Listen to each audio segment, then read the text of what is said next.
Hi everybody, I'm going to tell you a success story. Success story is about sailing a storm in tough conditions. We had been sailing the French coast for about 2 weeks in a rented boat. The boat is 7 meters, at 22 foot, and the area we were sailing was the Channel, the French Channel. And the French Channel and the coast of Brittany and Normandy are known to be very challenging waters. Challenging because not only the coast is rocky and there are also a lot of islands in front of the coast, but because there's a huge difference between high tide and low tide.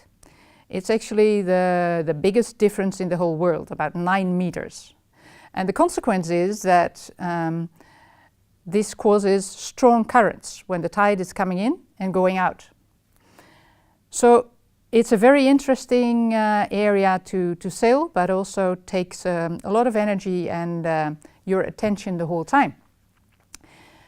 And it was fun. It had been fun these 2 weeks, but now at the end we were in this very small boat, and it's 22 feet. I can tell you, on the ocean it's very small, but it also gives you opportunities because you can enter small harbors. And we were in one of those small harbors which has a basin, and the basin fills up at high tide, and then you're locked in during low tide, and you can also only go out when it's high tide again. And we had to go back to the home port where we rented the boat because time was getting tight. But at the same time there was a storm, and about gale 8, wind force 8 before. Usually we don't sail under those conditions. If you don't have to, you don't go out at sea. And sailing a boat is similar to flying an airplane. The most dangerous parts are the takeoff and the landing.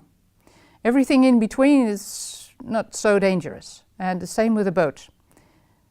Getting out of port and especially coming into the harbor when it's rough conditions and stormy weather, that's the dangerous part.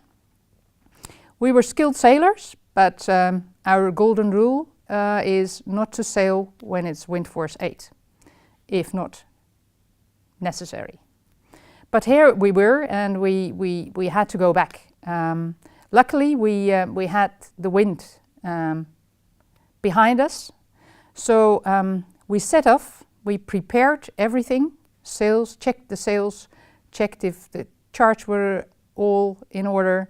We didn't have any electronics at the time, just the compass and the speedometer.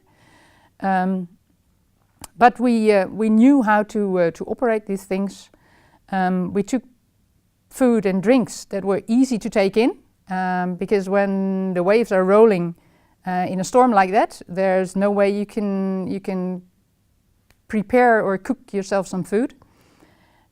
We'd slept well, so we decided to head off, and we did. And normally it would take us about 16-20 hours. We had calculated, and we just only raised the jib, which is a small sail in front, and everything went well. Steering took a lot of concentration. We changed watch every 2 hours. And we took some drinks and foods on the way so that we would keep fit. And it was a very bright night, no moon, pitch dark, just stars. And it was good that we didn't see exactly how big the waves were.